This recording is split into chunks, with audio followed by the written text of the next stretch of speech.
Hi guys, welcome two माय channel. आप सभी का मेरे चैनल में स्वागत है। आज मैं आप सभी के लिए बहुत ही प्यारा लाचारी गीत लेकर आई हूँ, जो कि बहुत ही प्यारा है, भक्ति है। सुनिए आप सभी, और पसंद आए तो लाइक शेयर कमेंट करिएगा। चलिए सुनाती हूँ, सुनिए आप सभी।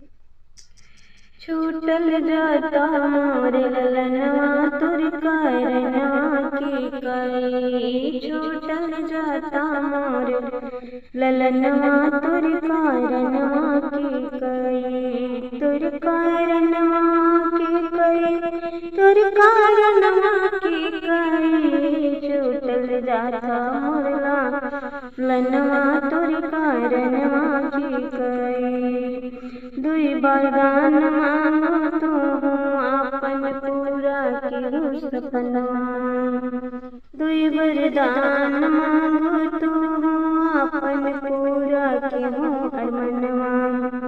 राजा दशरथ के रुदनवा तुर कारणवा की कई, हो राजा दशरथ के रुदनवा तुर कारणवा की कई, छूटल जाता मोर ललनवा तुर कारणवा की कई।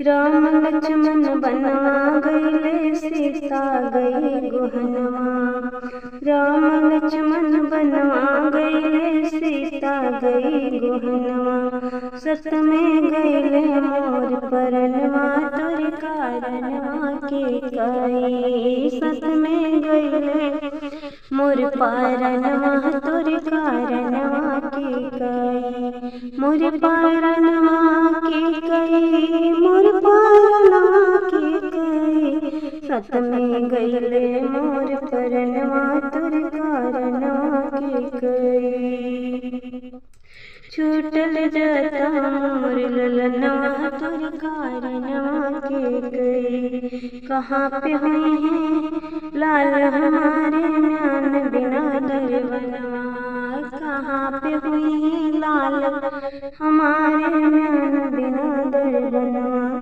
उनका मिल है नहीं भोजनवा तुर कारणवा की कई, हो उनका मिल है नहीं बन में भोजनवा तुर कारणवा की कई, तुर कारणवा की कई, तुर कारणवा की कई, छूटल जाता मोर ललनवा तुर कारणवा की कई। कहाँ पे हुए हैं राम लक्ष्मण, कहाँ पे हुए हैं सीता, कहाँ पे हुए हैं राम लक्ष्मण, कहाँ पे हुए हैं सीता। सुन होई गए मोर भवनवा तुर कारणवा की कई, सोना होई गए मोर भवनवा तुर कारणवा की कई, तुर कारणवा की कई।